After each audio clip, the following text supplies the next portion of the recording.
Are you talking to me? Ah, duh, of course you are. Everybody knows me. I'm Mia Brightwood. Now, get ready because some mysterious voice will appear and tell you all what happened last time on the Incorrigible Party. The party leaves Drukal and heads for the nearly constructed tower just outside the city limits, to find the surrounding area turned into a large paladin encampment, as Samuel's forces have been arriving from across Aspara. Drawn to an airship that is being offloaded, they're reunited with Captain Grimby Chum, who points them in the direction of the Quartermaster, where the party can get any additional supplies that they may need. Who wants to place bets? Platinum pieces only that I will land the killing blow. You know I'm good for it. Let's continue our adventure. The party minus Shakara. You are walking through the encampment on your way to see the Quartermaster. And again, there's all this activity in the middle, in the camp, right? And the airships was on kind of the outskirts. So it's going to take you, upwards of 10 or 15 minutes to walk into like the center of camp. Like I said, this encampment has grown to nearly 2 square miles, right? There's like thousands of paladins here, which you're getting more of a scope of it too, just as you're walking through. And as you're walking, you kind of notice like you're behind 2 paladins that are pushing a small cart each. They're both loaded up with crates. Also moving towards the center, the camp, which is towards the tower, which is also the same direction that Grimby had directed you to go to find Quartermaster Catherby. So after about 10-15 minutes of walking, which of course, I mean, obviously you're free to chat, which you've done a little bit since leaving the boat, but I'm not sure if there's any additional conversations any of you would want to have on the way. So this cart that we see, that is out of the ordinary, this cart? No, it's 2 paladins. Again, they're wearing like one of them is in leather armor. One of them is actually just in a robe, more of like a not like a wizard's robe, but like a sparring robe kind of thing. They both of which have the paladin occultist symbol on them, and they're pushing what look like crates similar to what was being offloaded from the Rising Four, right? Just supply crates that they're taking in the same direction that you were pointed towards the store tent, right? Yeah, and none of these, I think you said before, none of these crates have any markings on them that sort of say what's in them. No, they don't. It does look like there are a number, like a varying different types of crates, but other than that, there's nothing else that would discern any types of differences between the cargo, basically, is what it is, right? Okay. So as we're walking along, looking out at the paladins, do we see anything odd? Like, we don't see any of these mechanical beasts with them that, maybe not delivered in crates, but already out and that we've seen around the towers prior. You do not see any constructs. If you recall from the battle that you had successfully helped fend off the tower when there was very minimal staffing here, not many of the constructs that were already here did make it through.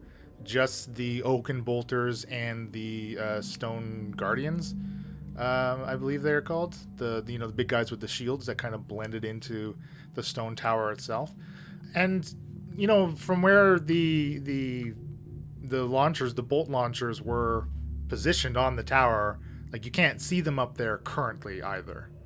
Do we see any other large, like, equipment or anything that would be, like catapults or big, siege equipment or anything like that? Or are we just looking at tents and soldiers? It does look like just tents and soldiers, fairly uniformly set up tents. Again, there are varying sizes, many of which are labeled in some kind of way. They're not just like an assortment of random tents set up with completely disorganized. So, you walk by, what looks like a field hospital and what serves as just like living quarters throughout your journey, right? And obviously different functions for these buildings is going to span the whole camp. Like you're walking through the middle of a square, essentially, right? Think of it like a giant square. So you're seeing bits and pieces of some of the functional operations of the encampment itself. Do any of the other paladins have circlets, or does it seem to be something that's special? The paladins here near the center of the encampment do not appear to be wearing circlets.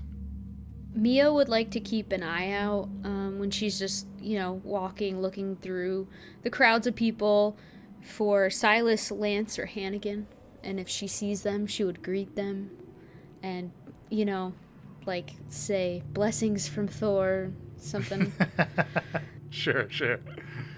On the note of the circlets, while on the Rising Four, you did notice that it seemed like the crew of the Rising were already equipped with circlets. Although even some of the paladins that were, some of them that were offloading did not. The haves and the have-nots. Well, I would say you also know that, the Rising Four came directly from Heraklion, which is the source of the circlets, right? I mean, they're bringing as many as Tinnerman and you could assume additional aid from the paladins themselves in constructing some of these circlets to outfit, like a garrison of like 2,000 soldiers, right? So that's what I'll sort of look over at Falzern and me and go, nobody's wearing circlets. They must be shipping them in from Heraklion. They can't go into battle with any Neogi unless they have protection. They just turn on each other. I'm surprised that more of them don't have circlets. I'm assuming that, we go up and see Kathy here and she's going to give us a lowdown on it. You're not supposed to call her Kathy, remember? Whatever. Just don't get in the habit. Okay. Quartermaster Catherby. Yes, there you go. I won't remember that. Anyway, they're going to, Sammy's supposed to send them into battle, right? These guys, and I sort of look around, they're all going to kill the Neogi up in the mountains. Maybe maybe they're just not able to produce them quickly enough, and perhaps more will be coming with Cultist when he arrives. I don't know. The ship just landed, so let's see what they end up unloading from these boxes, eh? Yeah, that's what I'm saying. I'm just trying to get the lay of the land here. I guess they're all going to get on the boats and head up into the mountains and take care of business. Seems to be the plan. We're heading up there too, right? To go find the rest of the armor? Unless he doesn't plan to send all of these troops up there. I don't know. Maybe they're gonna come with us for protection. I don't know. Well, like Shaft says, the issue with having people without circlets for protection is that they can quickly become enemies. No one said they don't have circlets. There's tons of boxes coming off these ships. No, I know. I think you're probably right. There must be plans for more circlets if Cultist is planning to send all of these troops into battle against the Neogi. It would be madness to send them without protection. I also don't see any of those constructs, those mechanical things. Oh, yeah. Those things would be pretty handy in a fight, wouldn't they? Well, Titterman. I presume they would be protected from the Neogi's mind-controlling abilities. I think they would be really useful. Maybe it's good we didn't kill Titterman. Yeah, that's going to be interesting when he shows up, isn't it? I think so. Last time I saw him, I think I put an arrow in him. Yeah, and that mechanical dragon almost killed me. Yeah, I guess we could just say, let bygones be bygones. Right? Well, yes, yeah. Because, now. You were the one to almost kill me. Well, water under the bridge, I'm sure, right? Oh, yeah. Always, yeah. So we're sort of following along this wagon. Is it just to see? Because I think we're making the assumption that this thing's full of cargo that potentially is circlets. Okay, and you eventually come upon like the largest tent that you've seen by far in the encampment, and it's very close to the constructed tower as well. So you're like right in the center of camp. But this is more like a series of tents like patched together to cover a much larger, roughly square-shaped area. The walls of it kind of slant up at a sharp angle before they start to level off and then sag in between like four protruding high points that are clearly like propping up the roof of this canopy, basically. And it looks to stand about 20 feet tall or so. So there's would be a lot of room inside of this tent. And as you circumnavigated still trailing behind those 2 carts, you can see the outline of like crates pushed against the tent walls that are like stacked up inside of it. Is there anybody outside the entrance to this large tent? So once you get to kind of the end of it, so the way you're walking, so you put the tower on your right hand side, one of the lengths of this storage tent on your left, and then you're going to come to the end of that and take a left to the side that has an opening in it. And again, you kind of round this corner and you do see a woman standing outside of the tent flaps. She looks to be she's a short, kind of plain looking woman. She's got dark brown hair and freckles kind of all over cheeks and nose, wearing a set of robes. And she does have the paladin symbol on her clothing, but it looks like it's varied slightly. So there's 2 swords that cross to form an X in front of the normal like tower, which is the paladin insignia, clearly denoting some differing type of rank or position. And she basically kind of, as the carts approach her, holds the flap open and they kind of roll the carts in, and she closes it up behind them, lets it fall closed, and steps kind of back in front of the opening. Okay, I guess we'll walk up, and I'll walk up to her and go, yeah, hail Samuel and all. We're here to see Quartermaster Catherby. Yeah, hi, I'm Mia Brightwood. This is my brother Braun, this is Shaft, this is Falzern. We need some circlets. I am the Quartermaster. We have no circlets. I was told this is where we go to get them? Yeah. We have no circlets. Are you expecting some? There will be no circlets. Well, that doesn't sound like a good plan. No circlets for anyone? Not even... Yeah, I'm really confused. Sally told us, like, this is a deal we have worked out with her. We're gonna get one for my brother. We only really need 2 right at the moment. We have no circlets. Well, can you say anything else? I can say many things. Listen, Catherby. Can I call you Catherby? Or is Cathy fine? My name is Catherby. Catherby, okay. Samuel sort of sent us, and he's supposed to be arriving here soon. We'll talk to him when he gets here. He's being modest. We are working directly for Samuel. We're kind of a big deal. We need 2 circlets as soon as possible. We have no circlets. Where are they? What do you got in the boxes then? Supplies. Okay, well, we'll take this to Samuel himself. I mean, if you're willing to risk that, Catherby. Hey, look, she said she doesn't have any. That's fine. And she said you're not going to get any. I don't believe her. She's just doing her job, right, Catherby? I am the Quartermaster. Yeah. And if we needed something else, we'd come to you, right? Yes. Great. Okay, so we'll be back.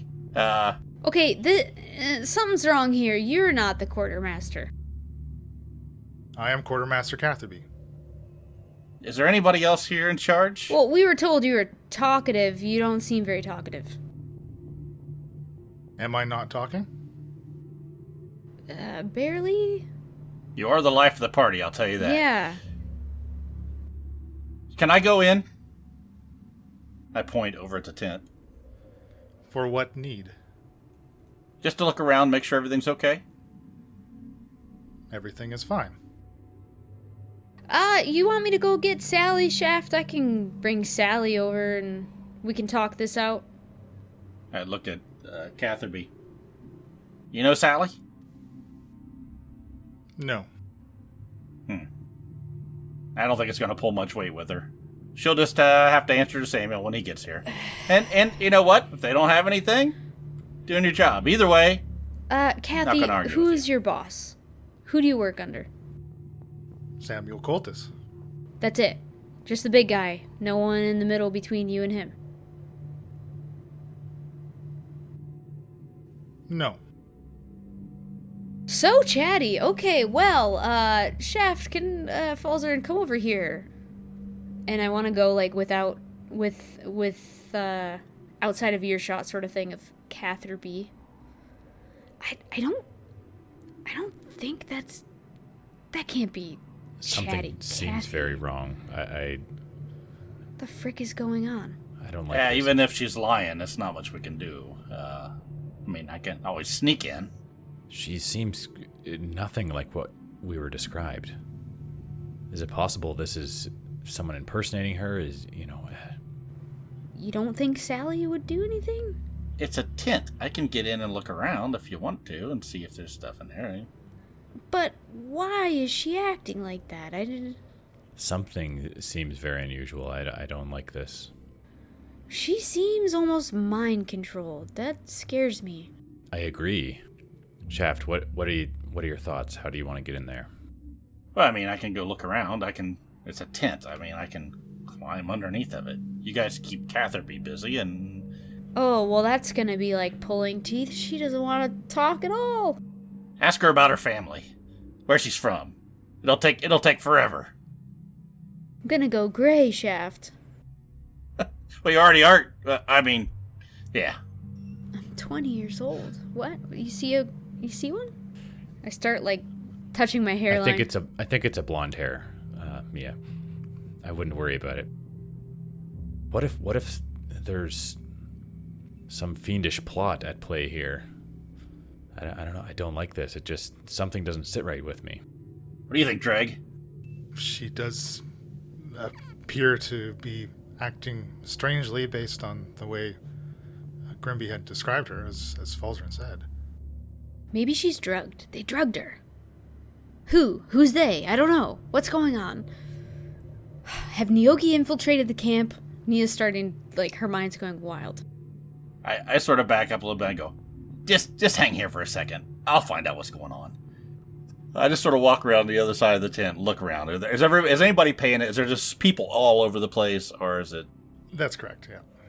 I'll walk over by the tent as people are walking by, and as soon as I see a time when nobody's really looking, I'm going to cast Passes Out of Trace and slide underneath the tent.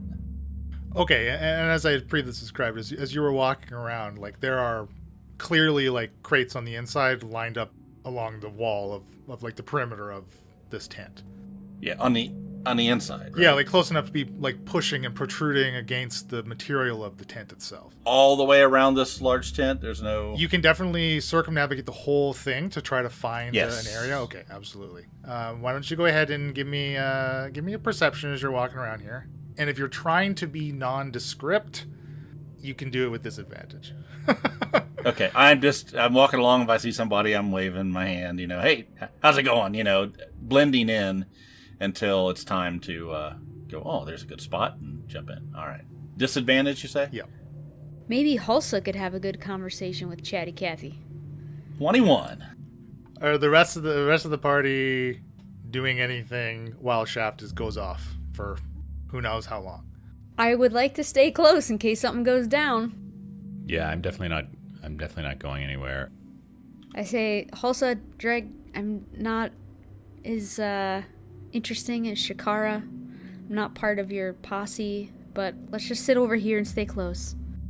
Shaft, you kind of need to go to basically the opposite side of where the opening to the tent was. So we'll call that the back of the tent, but again, and depending on in relation to the other buildings, it could be the you know what I mean.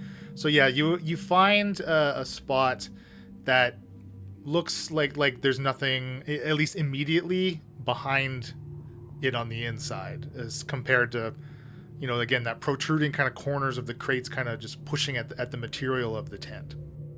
Okay, I want to try to slide in there and just basically going to see if I can look around. If I need to climb up on anything, I can try to get a footing to do that. Okay, you will need to pry up the tent spikes, as it is pretty heavily attached to the ground, so it's a large canopy, so to tie it down. Which doing so in the crowded, encampment may be difficult. I think I'll go over and I'll look at it and I'll sort of pry it a little bit and look around and go, act like I'm trying to type it, tap it down in there, like I'm working on it and looking around at the tent, sort of, and then. Okay, roll me a stealth check. 16. Oh, and I still have pass without trace, so. Okay, you can get, again, with your halfling size, definitely, again, coming in handy here, being able to only need to pull up one peg, or someone larger may need to pull up maybe 2 or 3, but you can kind of slide in under, along it's just like soft dirt on the other inside of this tent, and kind of immediately come up with, like, crates in front of you. And they look like the largest of the crates kind of in front of you is like 3 feet high or so. There's kind of a loose stack. These ones actually do look like they're empty.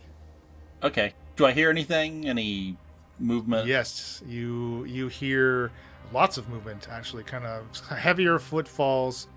It does sound like things are being, like the creak of wood as crates are being lifted and set back down. If I can get a grip and try to pull myself up so I can get a view, sort of holding onto the edge of one of these empty crates, sort of pop my head up to see if I can see something and be ready to let go and drop back down if somebody was to detect me. Okay, yeah, you absolutely can. Give me another stealth. That would be a 30. Okay. Easily able to scamper up this kind of short stack of crates. And what you immediately see is you get a bit of a, you're a little higher advantage here. And you can kind of see across the whole tent here. It is lit in here. Not by any torch or anything, but just by the material of the tent itself does seem to be kind of porous, and it is letting in some sunlight. As again, it is a clear and kind of gusty day today. So you can see inside the whole extent of the tent without having to additional source of lights or being limited by your dark vision. But what you see immediately in front of you, kind of stacks of crates all over the place, and it looks like there's a section that's been kind of cleared out and a large hole in the ground has been dug. It looks like a tunnel, and there are 2 Umber Hulks picking up crates and just throwing them down into this hole, in addition to 2 Nyogi that appear to be overseeing them.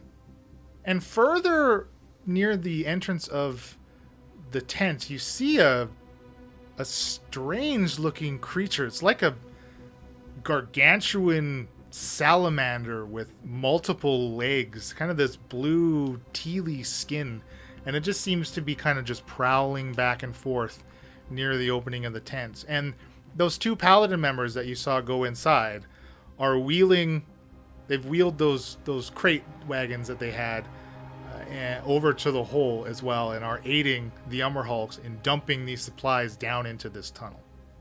Okay. Is there any crates that look like that are stacked up around me that look like they still have items in them, or are they emptying these crates out? Can I tell? So it does look like the kind of the position that you have come in under the tent is where maybe these Nyogi and Umber Hulk, but previously, or some other paladins previously, having emptied crates of supplies, whether they've used them or stored them elsewhere, this is kind of where they've put the empties to store the empty crates. So immediately around you, it looks like everything is empty here, and not very substantial as far as, weight to topple over or to hold someone who is more than 50 pounds, hold their weight, that kind of thing. Okay, I'm going to drop back down, go back to where I crawled in, sort of crawl back out a little bit, and then as soon as I get outside of the tent, pick up that spike and go, this thing is just not staying put. Bang it into the ground again. And look around at the people. Or does anybody seem like odd to me, or are they all just sort of, you know what I mean? Give me an insight. You see an Asmar, a half-elf. Well, other than those weird... I don't know what Hulsa is. Oh, that's a booming 4. You're able to get out of here, right? And obviously people notice you coming out and trying to hammer the spike in, but you haven't, it's not long before you've replaced the spike and have kind of tried to survey the people in the immediate area, before you hear a horn sound go off, and a second later, a second horn which sounds closer to you, also going off like in response, and a big plume of black smoke rising up into the air, coming from far the other edge of the encampment, the edge closest to the mountains. And immediately the paladins around you, they all just drop what they're doing and start to rush towards that side of the encampment. I'm going to quickly walk back to where the others are. Sort of do, one of those fast-paced walks. Like I'm semi-exercising, not running, but just on the edge of it. And sort of walk right over to them. And as I walk, I'm going to walk sort of past them as I walk by and go, come on, follow me. And start heading the opposite direction of where everybody else is going. The rest of you hear the horn as well, as does Shakara back on the boat. We'll be with you in a second. So Catherby is she's still standing in front of the tent, but she calls over to the group of you, having to raise her voice because you're out of earshot of normal conversation. You should attend to that warning. And then she disappears back inside of the tent. Shakara, with Grimby on the Rising Force, still overseeing with the last of offloading of this boat. Again, about 20 or so minutes have passed. And you see Grimby's little buddy Greg has come back up, even though his name is not Greg, with his checklist, and now they've completed this double check of everything. The hall is now emptied. When you two hear this series of horns and can see from very far away the black smoke up into the air. What is that? Aye, that'd be the perimeter alarm. So we're under attack. We better respond if we can. Aye! Get back on the boat! Man it! Get to your stations! And yeah, the assembly of paladins kind of on the ground drop the last bit of the carts left to still carry into the encampment and start piling on board. And as this process, Grimby kind of immediately steps to the helm, which is at the stern of the ship. And, you're gonna love seeing this take off, Shakara. But there's this shadow above you, kind of this four-winged shadow, quite large, just kind of looming across the encampment, kind of spread slowly across the encampment. And, kind of looking up at the sun, that this whatever's casting it is kind of difficult to make out. It's moved in front of the sun, up flying. Clearly something flying. Is that Samuel's boat? Grimby puts a hand up, kind of squinting. It might be. Maybe they hear the horn too. Let's get going. And it only takes, it seems the Grimby has whipped the crew into shape really efficiently. It doesn't take more than 2 minutes, right, before they're ready and the four wings connected to the dragons in the bellows of the boat unfurl straight out to the side and begin to slowly flap, gaining speed, gaining lift. The ship kind of creaks and groans as it ascends, lifting off of the kind of four pylon feet that it lands on. It's landing gear, I suppose you can think of it that way. And, they start to gain height. And that shadow begins to shrink. It gets smaller, right? As this whatever this comes closer. And it splits, becoming two winged creatures. An ear-splitting shrieks, two of them, a pair, in chorus, kind of pierce the air. As, you gain about 100 feet of height here.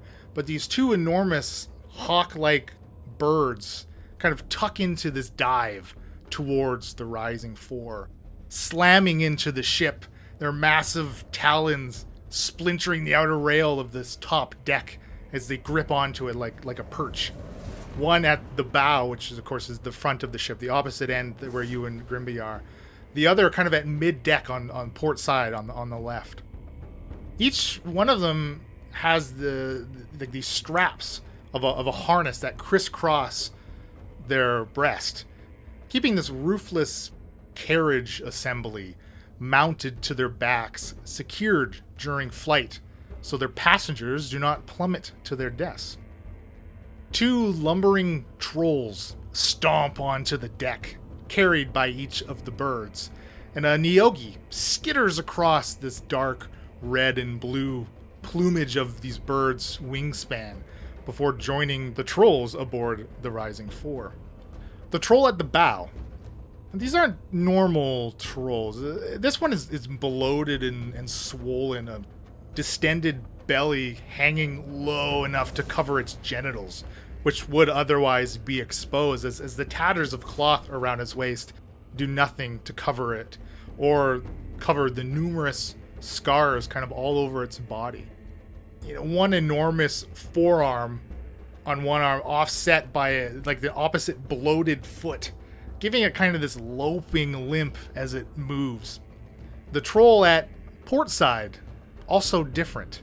This one, its pale green skin sloughs off its body as it moves onto the deck, exposing taut muscle tissue and tendons across its upper body. This one's covered up from the waist, at the knee with a bit of a loincloth, a little more modest this one is. But its lips have since rotted away to expose sharp teeth and rancid gums. And I guess Shakara can roll initiative. Yay. Thank goodness none of us have any means to be able to fly and get up to help. Whew. 22. All of this, listening to all of this is infuriating while I sit outside a tent able to do nothing and knowing none of it.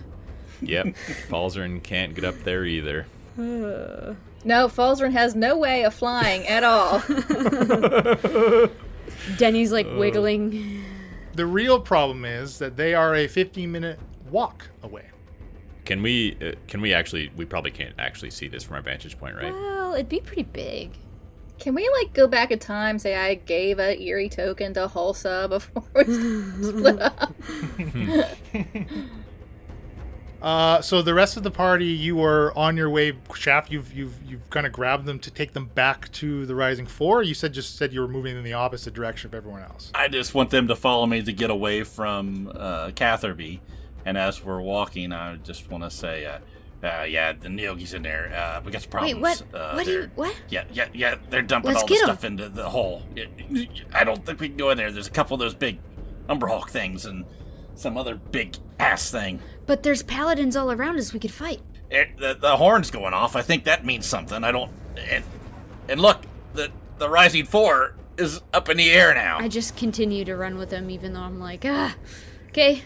So I keep heading towards where the Rising Four used to be and go, we got bigger problems here. I mean, hell, those things are taking all the goods, and who knows how many of these paladins are already under mind control.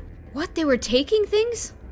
Yeah, there's a big freaking hole in the middle of the tent, and they're dumping all this stuff into it. That's where we don't have any circlets, right? They're getting rid of all of them. They've got tunnels all the way out here. This is crazy. Oh, what a disaster. This is who knows how many of the troops around here could be mind controlled by the Nyogi. That's what I'm saying. I mean, you could fireball the tent and the cat's out of the bag to say, but how do we know that they're not all just going to attack us? This is crazy, and I just keep running. I think the first thing we got to do is get away from everybody, decide what we need to do, and where the hell is Shakar going? Yes, and as Shaft points, he's kind of word vomiting, points up to the Rising Four. Again, you all can see it take off from here in this clear day. It's a very, very large airborne vehicle.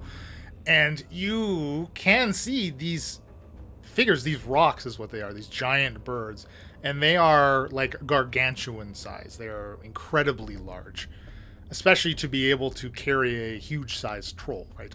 You see these things just slam into the Rising. The Rising kind of rocks in the air, right? And the wings kind of auto-correcting itself. Shakara, Grimby has a hold of the wheel as he rocks with it. You can keep your footing. Some of the paladins don't fare as well, but many of them stay upright. Top of the order is Shakara. Grimby, take us back down! And I will run towards the troll that's on the port side. And as I'm going towards it, I will cast Death Ward upon myself. Grimby is next. We ain't going down. You! He grabs, it happens to be Greg, closest to him, grabs him, puts him to the wheel, pulls off his axe, and charges with you, Shakara. And he will dash, charging, like barking out orders. Aye, get on the ballista! Power up the weapon! And the paladins they scramble. Again, Greg kind of grabs a hold of the wheel, keeping the ship stationary. It does look like there's a bit of a cluster of 3 paladins along these ballistae. I mean, I believe we have worked ballistae before in this campaign on the Rising 2, where it takes a number of people to properly, efficiently man it, to load, to aim, and to fire. So they are kind of working in 3-man teams, which is as efficient as they're going to get. And that does mean that they will get some bolt fires off. There are 2 ballistae at the bow, 2 mid-deck, and 2 at the stern, so there's a total of 6. The 4 from mid-deck to the rear, we're going to target this first rock here, as they're still clutching the boat and like beating their wings with it in their talons, trying to shake it and rock it and unsteady everybody on board.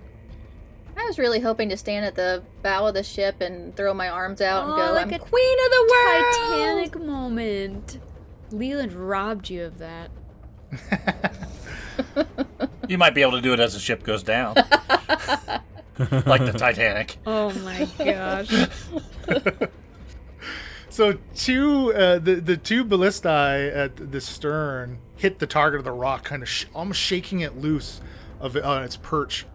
The 2 mid-deck, though, the one, I suppose the presence of this troll, so this the one with the skin kind of sloughing of it, you see that when you're closer to Shakara and Grimby, it's like giving off this kind of energy that's kind of radiating out from it. It seems to affect everything within its vicinity.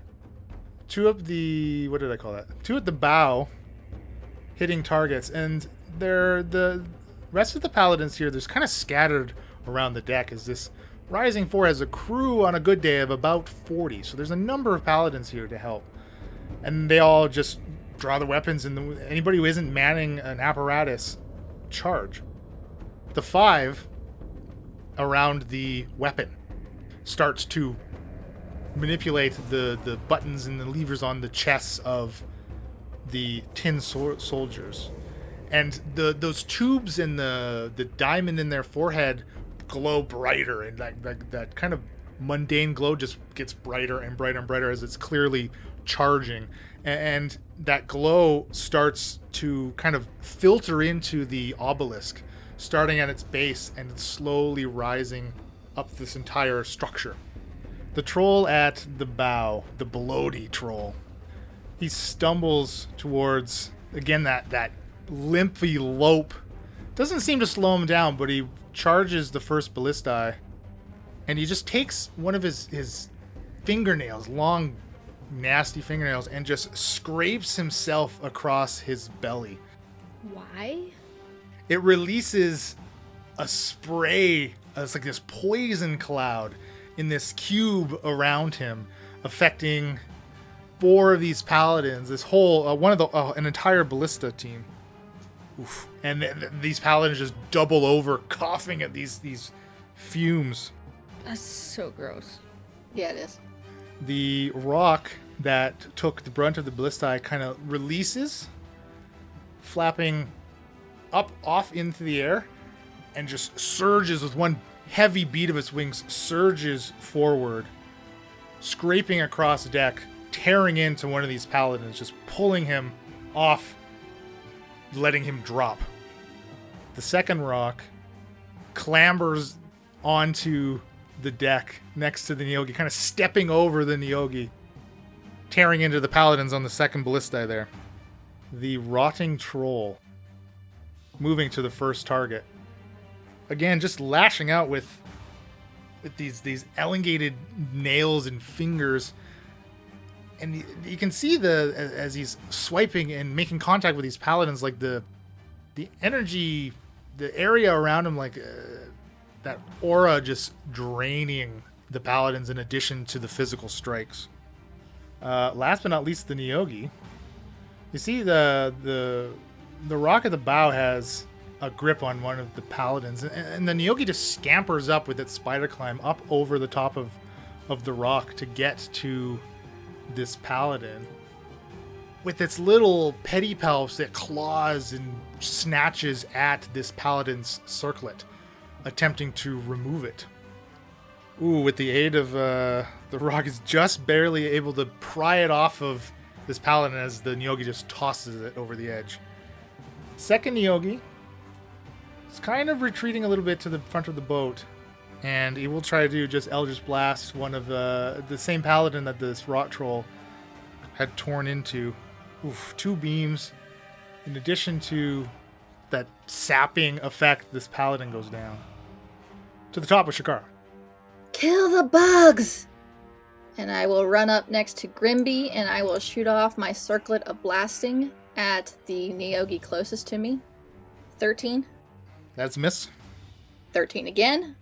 And a 12. Okay, unfortunately, the rocking of the ship, maybe you don't have your air legs yet. Grimby will heed your advice and charge. Well, he can't quite get to the Nyogi, so he'll make it to the troll. But he will rage as his bonus action. With his storm barbarian heritage, causes anybody in the vicinity when he rages to have to make a dexterity saving throw. As you know, he grunts into the air as he's holding his axe, and just sparks kind of emit from his body, singeing into this rock troll. And he can't take a swing. He'll take 2 swings. 2 big hits into it, and just more flesh just falls off of this troll. And Shakara, you can see, kind of a Grimmy's, he's hitting, he's doing his damage. This piece of flesh on its shoulder, which looks like it has that tattoo, just part of what kind of falls off of its body under Grimby's hits. Paladins again. Ballistae that are still operational, still firing. Now the mid-deck trying to target the ones that are attacking the ballistic crew on the bow. One of which will try to target the Nyogi, like you suggested. Oh, 17 to hit, 14 damage to that Nyogi. The other one able landing 2 into that rock for another 27 damage. Those birds look unfazed though. Bloated Troll dispatching 1/3 of this ballistic crew. And the rock on the deck still just clawing out at those paladins, scraping its beak, pecking down into one's abdomen as he falls to the floor. The second one that was airborne comes swooping down, landing right in front of you, Shakara. Rude. Hits the deck again, shaking the boat. And it takes a lot to move a ship this size, even in the air. Starts tearing into this ballistae crew right in front of it, which you were on the other side of. Rotting Troll, toe-to-toe with Grimby now. 1 bite, 2 claws, all of which are going to hit. I mean, Grimby's going to resist a lot of the damage, but it does look like it's dealing necrotic, which his rage does not take care of. 30 necrotic damage, only 11 piercing because of his raging reduction. Go, Grimby. Okay, Nyogi. Raging reduction just sounded like something really fancy and Italian. That's like drizzled. Yeah, that's Grimby's refined Some palate. raging reduction. Okay, Nyogi now, having pried off that circlet, will attempt to mind control this paladin. Ooh, just barely successful. Second Nyogi still raining. It's gonna, still raining Eldritch Blast into the stray paladins across the deck rushing to meet these trolls. One more hit. Down on the ground, the party, you can see the flashes of magic and the swooping rock in the first few seconds of this combat. And Halsa kind of like grabs, is like holding tight onto Dreg's arm. Obviously not saying anything, but like seeming like very fearful, obviously. And Dreg kind of pats, I know, Shakar's up there. Listen, give me your hand. Help me. And Dreg pulls out from around his neck a sapphire, it's not a pendant, but it's like a sapphire figure, on a chain around his neck. And you all, I think this is probably the first time you've all seen this, I'm not sure, but it looks like a security anchor, like before it was retrofitted. It's kind of like this sapphire small version of it. Halsa pulls out one of her own. It's a group of 3 figures embracing, also made of sapphire. And as they're both holding it and they're grasping each other, both of these items, they start to glow, give off this blue radiance that again brightens until you can barely look at it. And Dreg kind of yells out in exertion, and suddenly the group of you are teleported to the deck of the Rising Four. Ooh. That teleport only works on willing creatures, though, right?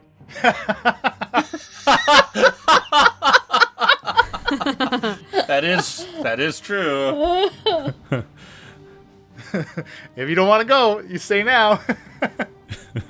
No. Balzern will come along. And as you all materialize here on the deck, taking in this scene, Dreg immediately falls to the ground, unconscious. So let's roll you guys into initiative here. Mia rolled a 7. 11 for Falzarin. Wow, Falsey, look at you. One of the best initiative rolls I've had in a long time. Yeah. Good job. 6 for Shaft. We're in the back end. What's the back end of the boat again? Stern. The starboard. I don't know. That's the right side. I don't Starboard know is words. right. I don't know ship. You don't know ship. Back to the top with Shakara. I'm going to run diagonally across the ship to get away from the rock and give myself a clear target to the Nyogi to continue my assault upon it. Okay, so, sorry, the rock threatens a 20 by 20 foot space. Fudge! Yeah. Okay, well, I won't do that then. Yeah, it's gargantuan. It's large. So if I run it will get an opportunity attack. Well, again, unless you... I mean, if you're running around the outside of that 20 by 20 square, right? Like, technically, if you're not moving outside of its threat range, it won't, right? That's within... It's hard to tell where the 20 is. Wonky. But yeah, that's you're still within it. So you're not quite passing through its square, but you're kind of skirting its reach with its talons and its beak. From here, can I see the Nyogi, though, or is the troll in the way? Yeah, you can see the Nyogi. Okay, I wanted to cast Scorching Ray and try again to hit it. This is you're casting the spell. Spell. Okay, the Nyogi will counterspell. Fudge. It's only a 2nd level spell, so I assume it just works. Yes, it does automatically work, yeah. So I'll run over there, and I'll try and cast Scorching Ray, which will fizzle out, and I am now frustrated. So sorry. Frustrated is a condition that lasts blah, blah, blah, blah, blah. Till my next turn.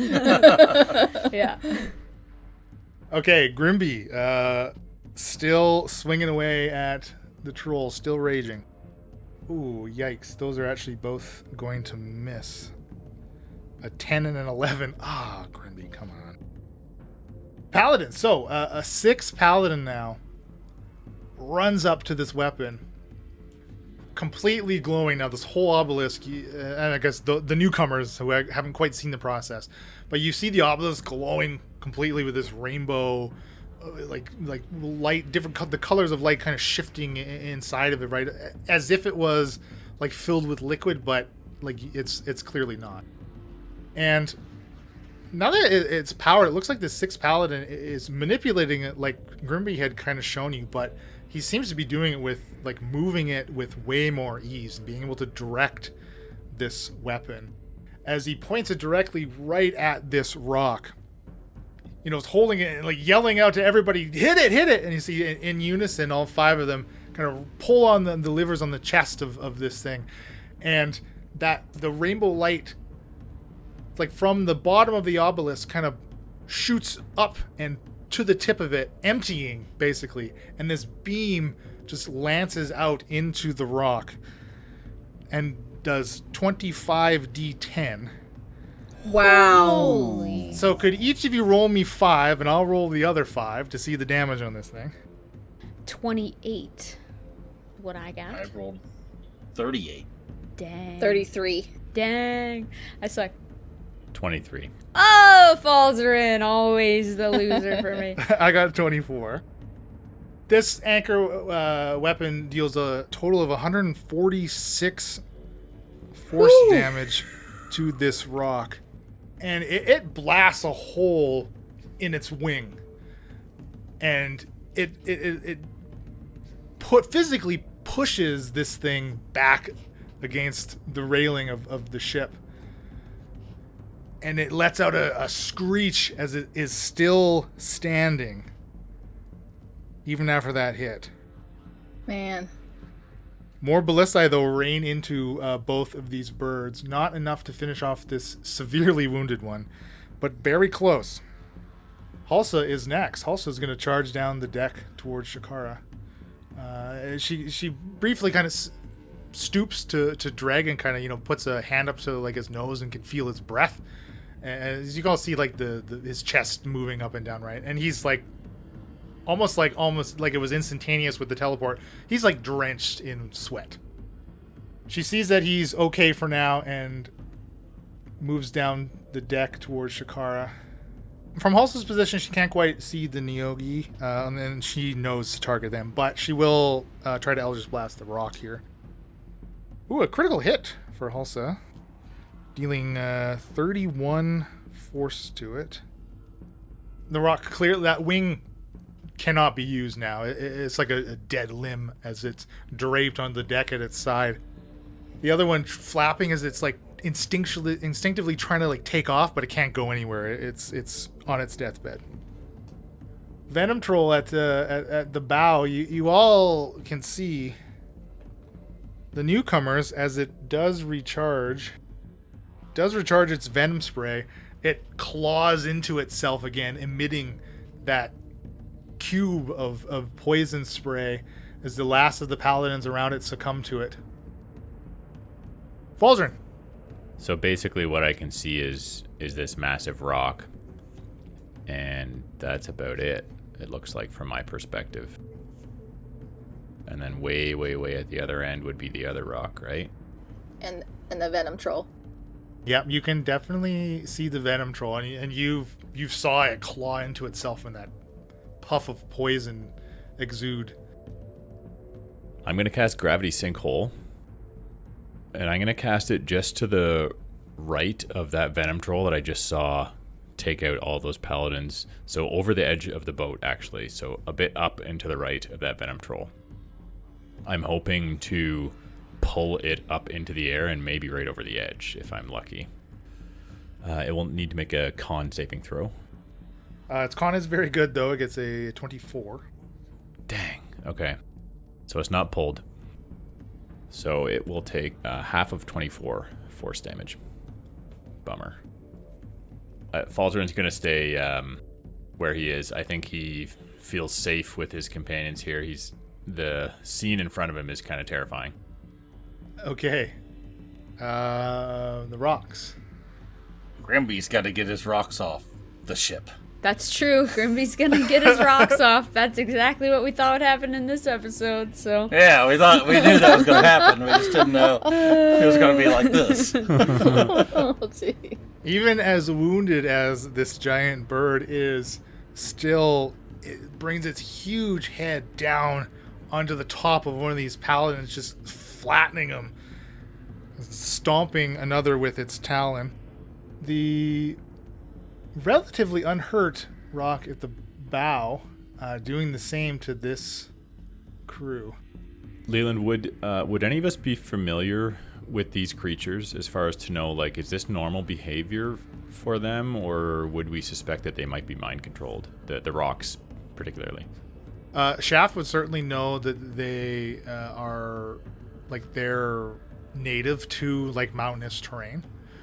And Vorgrag is a very large mountain range, sure to have rocks. But, I mean, rocks prey on any number of sized creature. Should you, it spy you from circling above like a normal hawk or bird of prey would. But, I mean, clearly, especially the one that is severely wounded, it's not trying to beat a retreat. It's not, you know what I mean? Mm-hmm. I think it's safe to say that these rocks are under some control of the Neogi. Especially, like, you all too see, like, the harness and the seats on it, on the back of it. Like, they're saddled, for lack of a better term. Right. Which would be, a rock typically wouldn't allow that, it sounds like. That's right. Rot Troll. It turns towards Grimby, and then it kind of pauses briefly, and turns away, moving past him, past the rock, straight towards the anchor, and starts battering the paladins that are manning the weapon. Did it get close enough past me to get an opportunity check? So it takes up a 10 by 10, so you're engaged with it right now. Oh. Good. It's what I wanted. Joke's on him. Which, unfortunately, though, means that every creature within 5 feet of it at the end of its turn takes 15 necrotic damage, as that aura it's emitting kind of, it's like you can physically see the energy emanating off of this thing. Maybe it works a little different than the way Shakara's aura kind of, you would perceive it, I suppose, but like it is just giving off this necrotic energy. So that would include Shakara and 2 paladins, which that sapping, draining energy finishes off the paladin that it had pounced upon at the weapon. So it's like Pigpen? Yeah, he's got a little Peanuts. flies buzzing all around him. He's just disgusting. Mia. How is this closest rock looking again? You said pretty bad. Its one wing is completely crippled. It's barely on its talons, taking all of its effort to put its energy into attacking the paladins surrounding it. I can't see Neogi. Boom. Okay. Mia's gonna cast Call Lightning. And I'm going to cast it at 4th level. And I'm gonna channel it. You don't have to worry about ceiling height in here. Right, for once. I'm going to use the channel that's in my amulet. So that's gone. So that is creatures within 5 feet of where I choose. I choose a point, and creatures within 5 feet of that point must make a dex saving throw. Or in this case, if they fail, they take the full 40 damage. Otherwise, it's half. Okay, so I'm going to say, due to its size, unless you put it... I was going to put it right here. Right, but unless you put it rock. in a square that is directly adjacent to its 20 by 20 foot threat range, you'll only hit the rock because of its size. Well, I was going to put it between the rock and the rot troll. Right, but what I'm saying is the bird is so huge. He would like cover it's not, it? Well, the point of impact would not be 5 feet from the troll due to the bird's size, is what I mean. But if you hit the ground in front of it, outside of its the space What that about it the occupies? point right in front of them? Yep, you can do that, and you would also affect that paladin there as well. Okay, so one paladin, c'est la vie, I'm just slinging lightning, doing the best I can. Thor will understand.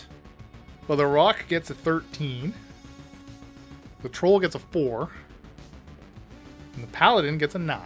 Oh, my DC is 17, so they all take 40 lightning damage.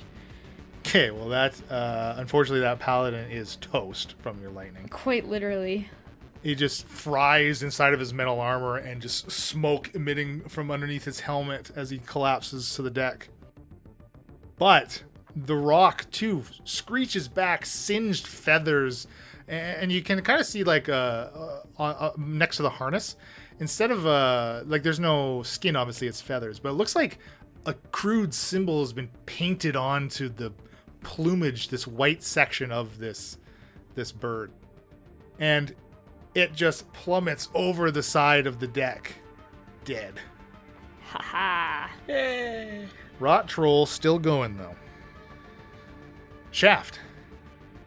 Okay, so I see this bird sort of fall over, and from my vantage point, I don't really see Shakara. I think she's behind the anchor.